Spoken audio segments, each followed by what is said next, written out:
The first 6 years of my economic life, I wound up broke. Second 6 years, I wound up rich. Someone says, don't you have to do the second 6 years like you did the first 6 years? And jot this down. No. No, you don't have to live the second 6 years like the first 6. You can use all the information and all the advice and repairing all of your mistakes and adopting a new and refined philosophy so that the next 6 years can be totally different than the last 6. No other life form can do this. See, if you were a tree, you'd be stuck. As a tree, if you used up all the nourishment that was around you and you couldn't change location, see, you would die. But that's not true. Human beings can change location, go north, south, east, west, live here for a while, live somewhere else for a while. So that's a note to make. You can greatly alter the course of your life. Now here's the next note to make. 5 years from now, you will arrive. The question is where? If you keep up your present disciplines and keep up the present pace that you're on, where will you be in 5 years? Boy, it's easy to say, hey, I haven't really thought about that. So now make this note. In 5 years, here's the probability.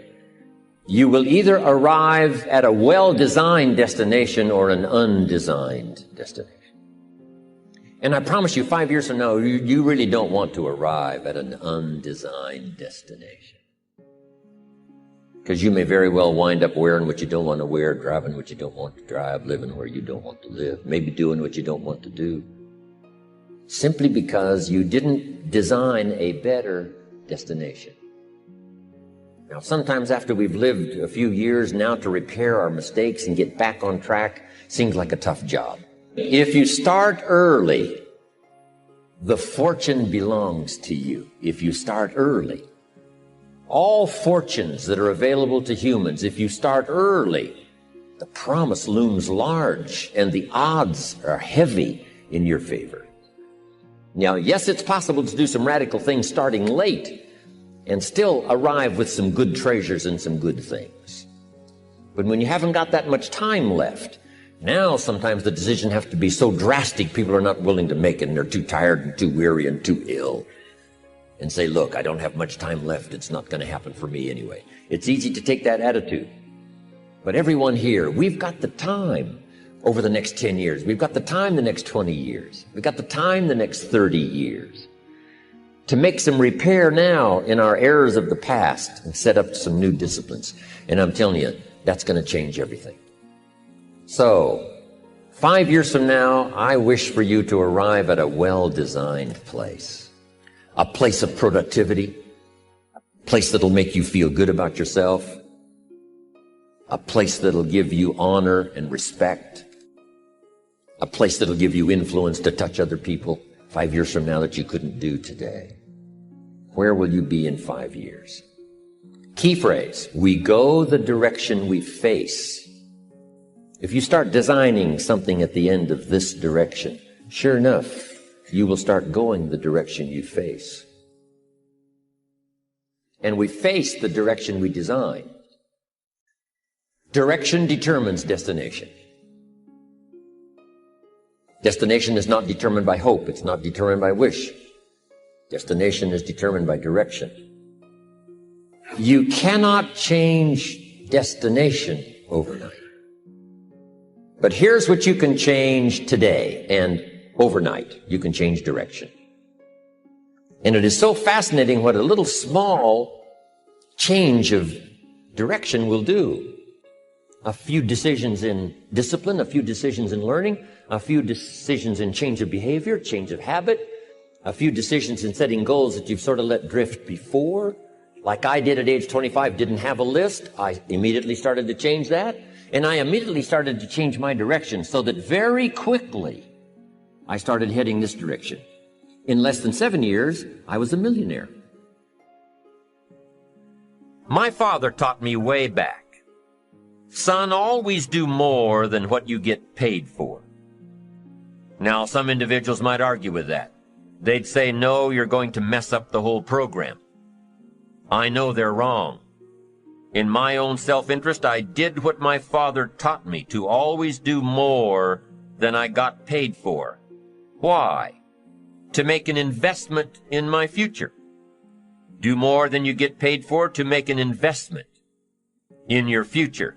and it's paid off for me. If you're wanting that big promotion, are you going to go up to your boss and say, just give it to me? I'll work harder if you just give me that promotion. No, it doesn't work that way. You've got to do more in your current position so that you get noticed, so you stand out from everybody else. So the boss says, hey, we've got this position opening up, and I think we should give it to Nancy. She does so much more than we expect. Just imagine what she'll do if we give her this promotion. You've got to do more than you're paid for. You've got to. It's an investment in your future. It's one thing to make a sale. I'm telling you, if you make a sale, you'll make a living. All of us have found ways to make a living. What got interesting for me early on was to figure out ways to make a fortune. You'd say, well, Mr. Rohn, how would I deserve to make a fortune? It's easy. Render fortunes of service. People will do things you cannot believe for people who give them good service. Here's one of the greatest gifts you can give anybody, the gift of attention. In return, they will do extraordinary things for your career, take you by the hand, and lead you to more people than you could meet by yourself. Always do more than you get paid for. Life responds to deserve, not need. Life was not designed to give us what we need. Life was designed to give us what we deserve. Once you understand that little life principle in your own self-interest, I'm telling you, it's life-changing. The ancient law does not go like this. If you need, you will reap. No, it doesn't work that way. A lot of people out there are hoping it works that way, but no, it doesn't. The ancient law goes like this. If you plant, you will reap. If you sow, you will reap. Somebody says, well, I really need to reap. Well, then you really need to plant in your own self-interest. Your own self-interest needs to be educated in how to plant, how to do it so everybody wins. Because life doesn't respond to need. You can't go to the soil and say, I need a crop. The soil just smiles at you. And here's what the soil says. Don't bring me your need, bring me some seed. Bring me some effort. Bring me some discipline. Bring me some interest. Bring me some service. Bring me these things, and I'll return to you multiplied by 2 times, 5 times, 10 times. You can't come with need. You've got to come with seed. You've got to come with willingness. You've got to come with skills. You've got to be willing to learn, willing to change, willing to grow, willing to put yourself out, willing to stand up to the bad weather, willing to pull out the weeds, willing to nurture. That's the only way you get a return. Once you understand these principles, self-interest now truly becomes an exciting challenge, making sure everybody wins. Enlightened self-interest makes sure that everybody wins. Let me give you a good philosophical phrase. All values must be won by contest. All values must be won by contest. And after they've been won, they must be defended. You say, wow, you've put a pretty heavy task on us. That's what life is all about, a pretty heavy challenge. We don't give large trophies for small effort.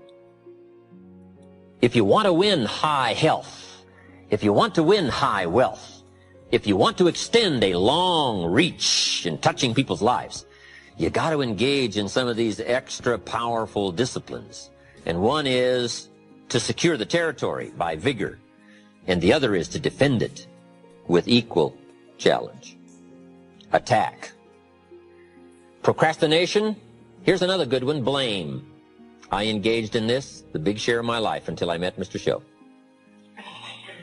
I used to blame my negative relatives. I used to blame the government. I used to blame taxes. I used to blame prices.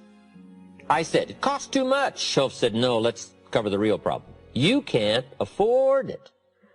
I never looked at it like that before. Shoaff said, sir, you must intellectually understand. It's not it that's your problem. It's you that's your problem. It's not out there that's the problem. Out there is like it's been for 6,000 years. You can't cure that. But what you can cure is errors in judgment, errors in attitude, errors in activity, errors in judging results. I found that the errors were within. But see, he had to go after me on that point. Here's the next one. Excuses. Wow. We've got 1,000,000. I'm too short. I'm too tall. I'm too old. I'm too young. I don't have the money. I don't have the experience. On and on and on with the excuses. Learning to attack. Very important. Procrastination. That's a good one, front and center. We've got to attack procrastination because it's so insidious. It eats up such large chunks of your life and leaves you in a small corner. Putting it off. Delaying. Letting it slide. Now, I'm one of the best to attack procrastination because I confess to being one of the all-time great procrastinators. I've done a lot of things, but I've put a lot of things off. Procrastination. I am so good, I could teach it. But I also know the pain of procrastination. I also know the regret that comes from procrastination. I can also show you pieces of my life missing, never to be repaired, because I let it slide.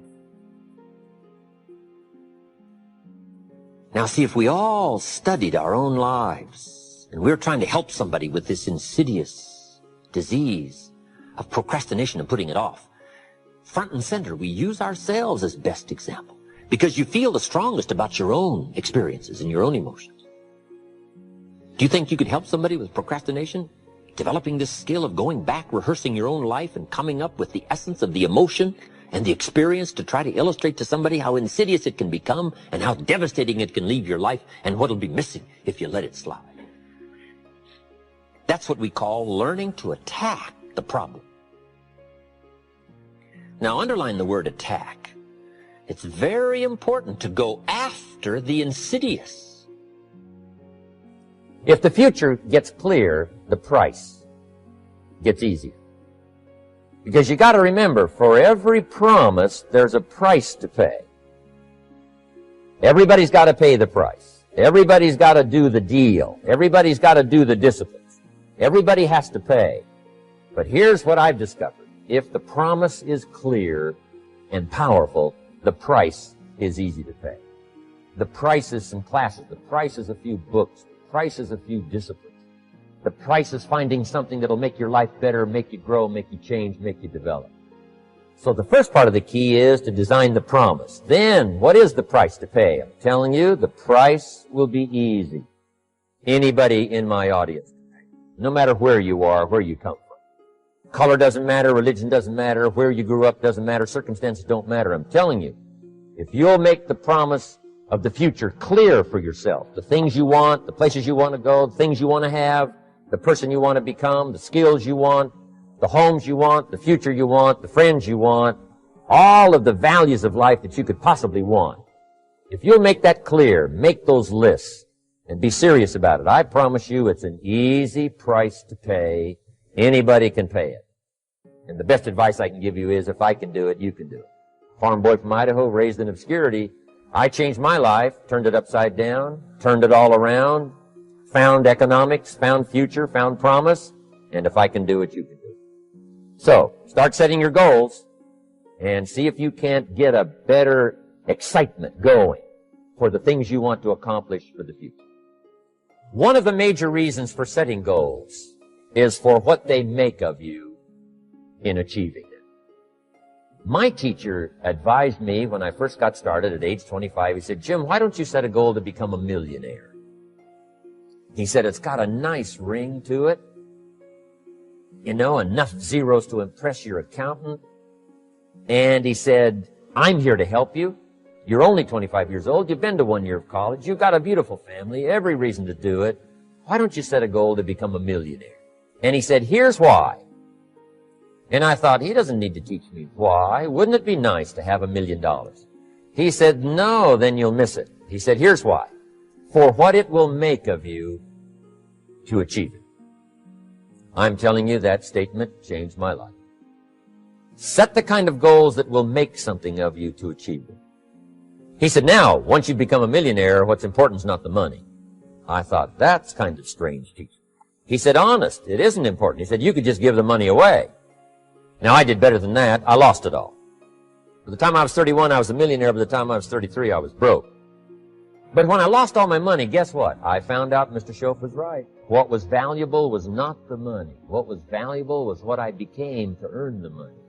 The skills I had, the knowledge I had about the marketplace, the values that I had going for me. They were more valuable than the money. And here's an important statement to remember. It's not what you get that makes you valuable. It's what you become. So part of the key here is to set the kind of goals that will make something of you. Don't set them too low so that you don't have to grow and you don't have to read and you don't have to try and you don't have to stretch. Don't set them too low. And then don't sell out. Don't go for something that's going to cost you your virtue or cost you your values or sell out your principles. There's a good middle road here to follow. Goals that will inspire, goals that will help you grow, change, develop, and become better than you are. Okay. Now let's talk about financial independence. How to become rich by 40, 35 if you're extra bright, much sooner if you find an opportunity like I did. Let me show you how I did it. Financial independence. I like the phrase financial independence. Some people are a little bit concerned about using the word becoming rich or becoming wealthy, and I can understand that. I struggled a little bit with this. Is it okay to go for becoming rich, go for becoming wealthy? And maybe that's a bit too strong a word or strong a term. So here's what I've come up with that I think is comfortable for me, and that is how to become financially independent. I think it's every person's heritage here, especially in America, to become financially independent. Now, let me give you my definition of financial independence. Financial independence is the ability to live from the income of your own personal resources. Financial independence. Now, it depends on how you want to live. If you need $2,000, $3,000 a month, if you need $4,000 or $5,000 a month, if you need $10,000 a month, some people may need, $100,000 a month. But whatever you would need to live, and you could earn that living from the income of your own personal resources, that's what I call financial freedom, financial independence. And let me show you how to acquire it. If you start at age 15, between ages 15 and 35 is 20 years. And in my personal opinion, based on my own studies and my own experience, 20 years, in my opinion, is enough time to become financially independent. If you're not, you don't live in the wrong country. Probably what's happened is you have the wrong plan. And it's easy to be a nice person with the wrong plan. I found that when I was 25 years old. I was broke at age 25, and I was a nice guy. You would have liked me. But I'm telling you, my plans up until then, especially my financial plan, left me broke. I totally changed it the next 6 years, and I became financially independent. So I know what I'm talking about. It is possible in a reasonable amount of time, 15 to 35, whatever, 20 years time, enough time. You can do it in a much shorter period of time, like I did if you want to. But this is a reasonable enough time. But here's number one. First of all, you got to have the right philosophy. Philosophy is our ability to gather knowledge and sort through it and decide what's valuable. To develop a philosophy about life, a philosophy about our health, a philosophy about our family relationships, a philosophy about economics. And if you develop the right philosophy, that's what helps to set this sail. So that in 6 years it takes you where you want to go, instead of winding up like I did that first 6 years of my economics, broke, no money, empty bank account. The right philosophy. Now let me give you a couple of philosophies to consider. Here's the first one. It's called the philosophy of the poor. And here it is. Poor people usually spend their money and invest what's left. That's the philosophy of the poor. Now here's the philosophy of the rich. Rich people invest their money and spend what's left. And here's the startling answer. It really doesn't matter what the amount is. What's most important is not the amount. What's really important is the philosophy. So I would ask you to adopt this philosophy of spending after you have invested. Invest first, then spend. And I've got a little formula that I'm going to share with you. Now, what should a child do with $1? I mean, there's a lot of debate going on, I'm sure, across the country on what a child should do with $1. Here's one opinion. It's only a child and it's only $1. What difference does it make? Well, in my opinion, it makes all the difference in the world. A person's economic future starts with a child with $1. Somebody says, oh, no, you're only young once. Let him spend it all. Well, when would you hope that would stop? Somebody says, well, wait till he's 50 and broke like me and, and then he'll learn. Well, no, we don't want to wait that long. If I would have known earlier than age 25, I would have changed. In high school, if they would have had classes called Wealth 1, Wealth 2, I'd have taken both classes. I would not have waited until age 25. So, the earlier the better. So, what should a child do with $1? Here's the simple premise to begin with. Don't spend it all. And if a child wants to spend the whole $1, you got to say, hey, don't spend it all. Don't spend it all. They'll say, why not? It's my $1. I earned it. You say, I know you earned it, but don't spend it all. They'll still say, why not? Say, let me show you why not. So you put them in your car, take them to the other side of town, and show them where people live that spend the whole $1. Just drive them around. Kids learn best by visual. Just drive around and say, would you like to live here? Kid says, no. Would you like to live like these people live? Kid says, no, no. Then you can't spend the whole $1. So, kids will get the message. So, take them to the other side of town and show them around, unless you already live there, and then just show them around. Anyway, don't spend the whole $1. Now, let me give you my best view of what to do with $1. And I promise you, if you started at age 15, now if you're over 15, right, you've still got plenty of time. You still got 20 years. If you're 30, you still got 20 years. I mean, you still got plenty of time to start what I'm about to share with you.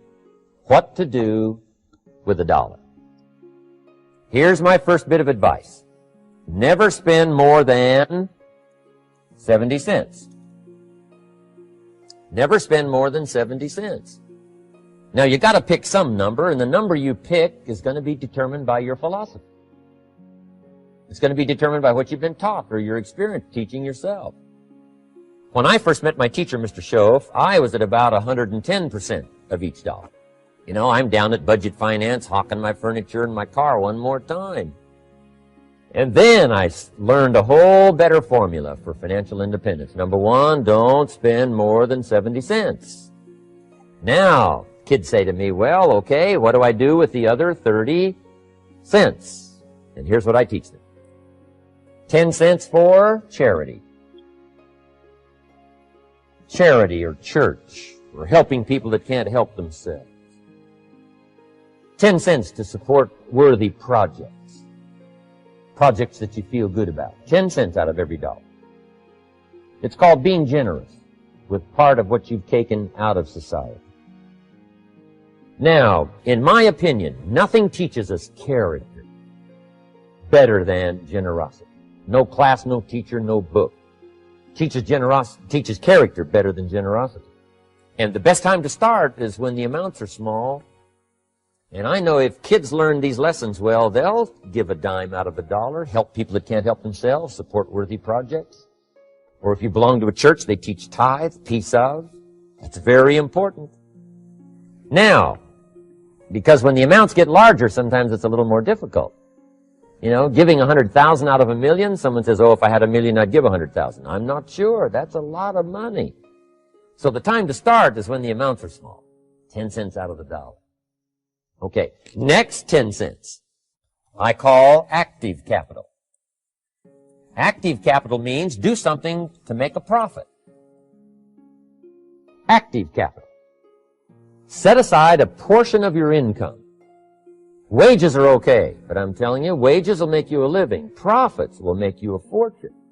So set aside part of your income as capital, called active capital. Any kind of project you can possibly think of, you can possibly come up with. I'm going to write a new book, I think, for kids. I think the title is going to be, Of Course Kids Should Pay Taxes. It's kind of an interesting title. In California, kids do pay taxes. When a child walks into 7-Eleven, buys something that costs $1, the proprietor says, give me 7 more pennies. And the child says, hey, what's these 7 pennies for? And the proprietor says, that's the taxes. Kid says, well, hey, I'm only 8 years old. Proprietor says, congratulations, you're my youngest taxpayer. Give me the money. So in California, where I live, kids do pay taxes. Big question is, should they? And my book will answer that question. Of course, kids should pay taxes. Nothing is for free.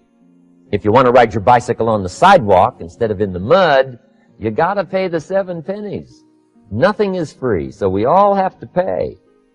So, 10 cents out of your living, out of the money you earn, set aside for capital. Capital to try your best to show a profit. And in my book, it's going to be all kinds of ways kids can make money, right? 2 bicycles, one to ride and one to rent. I mean, it doesn't take long to figure out some enterprise that'll start making a profit. Then you must jot this down if you're taking notes. Profits are better than wages. 1, you can't usually start wages until you're about 16, 15, 16.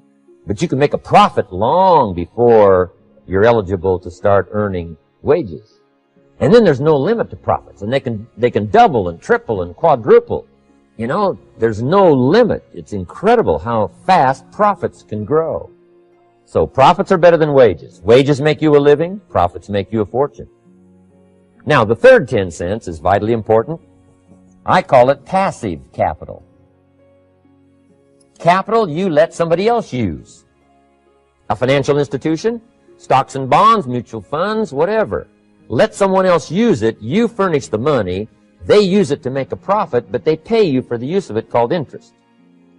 And here's one of the things that'll make you financially independent fairly quickly, and that's called compound interest. And this is how you get it. Letting someone else use a portion of your money, your substance. They show the profit, they pay you interest.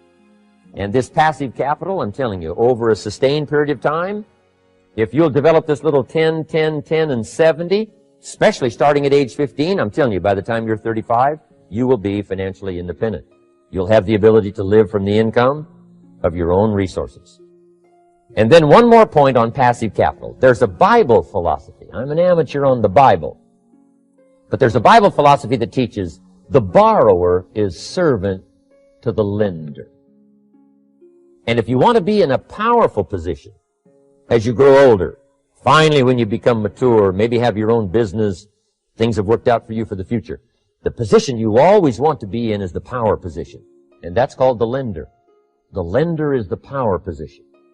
So if kids learn early enough, and then you ask them what they'd like to be when they grow up, I'm telling you, once they understand, they'll say, well, one of the things I want to be is one of those lenders. That's the power position, not the spender. No, you'll be pitied the rest of your life if you just become a spender. You gotta become a lender. And I think this is one formulas to follow. 10 cents out of every dollar. Let someone else use it. Be the lender, power position. Then try to show a profit.